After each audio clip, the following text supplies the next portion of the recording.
This week on Vancouver Real, we have former CFL running back and two-time Winter Olympian Jesse Lumsden. Step your tweet game up, bro. Most successful people, I think, would agree with that as well. Yeah. You're gonna get knocked down a lot. Yeah. Yeah. That's the way she goes sometimes. Yeah. I mean, going to Seattle to play for the Seahawks, to try out for the Seahawks, was probably one of the most exciting and intimidating parts, things that I've experienced. And Totally. it wasn't until, and I worked my butt off, and I remember being in my hotel room and running out of paper one night and drawing plays on the mirror with a thing of soap, just so I could study. So I was going to play. The plan was, if I remember correctly, I was going to go play the season with Edmonton. On my bye week, I was going to come to Calgary and train. As soon as the season was done, I was going to meet up with the team in Europe, and I would have 4 races to try to make the Olympic team. Cool. So I trained and prepared and kept in touch and went to Edmonton and went through training camp. And first game of the season, I blew my shoulder out again. So, all right. Wow. Yeah. So then it was one of those things where, and that was a low point of my life. Yeah. I was going to Edmonton for a fresh start. My dad played there. I was in his locker. He was at the game. But I went home. I went home, and I remember I can't remember which coach said, but you feel sorry for yourself for 24 hours, and then you figure out a plan. Yeah. I went to McDonald's. I got 50 chicken McNuggets. Bravo. After the hospital. Ate them, went to sleep, woke up, and then contacted BCS, contacted who I needed to contact, went into the Eskimos, figure out what I needed for surgery, got the surgery, and then just went into bobsleigh mode. I wasn't overly concerned, but it just added to the emotional effect of accomplishing something. I remember just being goosebumps and eyes just watering walking into BC Place for the opening ceremonies, just because it was so much stimulus, right? Yeah. And you're surrounded by all these amazing people that have been working for however long to get to this pinnacle moment, and then having an entire stadium full of your countrymen, just screaming and exploding. It was outrageous.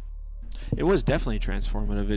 It was one of those things where you're put in a situation and there's 2 doors in front of you, and you can either walk through the one that's gonna potentially take you to the Olympic Games, or you could go through the one that's kind of creaked open because it's an easy road and say, well, just rehab and maybe next time, and have the people that may have a little bit of doubt creep into your head.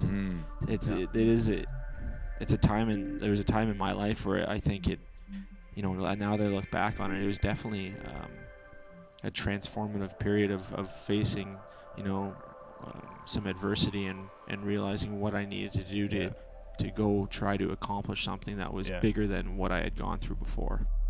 So anyways, back to bow hunting. Yes, back to bow hunting. No. They go hand in hand. Salsa and bow hunting go hand in hand. They're all arts, man. Yeah, absolutely. So. But it takes so much patience, time, skill. There's so much that goes into it. You are in an element that you don't belong in, and they have the advantage because their whole purpose of being there is survival. Yeah. They're not, Crazy. Once they get away from you, they're not going home to watch Modern Family. No. So, I would love to be able to hunt with my longbow at some point. That's I the would love ultimate to. goal. That's the ultimate goal. Yeah. I've been a carnivore all my life, and once I started to understand not only the nutritional benefits, but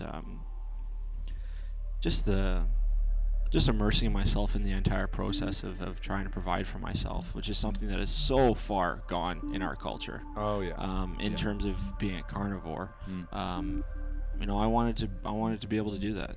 I wanted to be able to fill my freezer and provide for my friends and family. I will never pass judgment if you choose not to eat meat, if you choose to live a lifestyle of not harming an animal. But you shouldn't pass judgment to others who do choose to do that, especially considering from where we came from, and how we developed, and then where we got to be where we are. But what's the difference between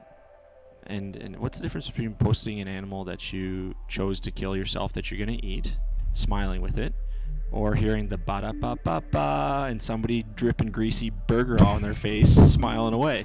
Yeah. There's 2 steps. processing it and cooking it.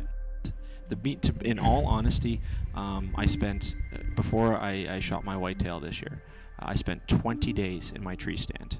20 days of either being one of the last people, up in that area to see the world go to sleep, or to see the world wake up. That's so cool. And during that time, I had a deer walking under me. I watched a coyote hunt for mice. I haven't seen a bear yet, which I think would be very neat. And I haven't seen a wolf yet. Yeah. And those are the two things that I'm looking forward to. But it's being part of nature, but you're not there at all. If you're good at what you're doing, that doesn't mean pulling out your phone and playing Candy Crush while you're sitting in a tree stand. It's about experiencing the world waking up, seeing it happen, seeing nature, and seeing how it works.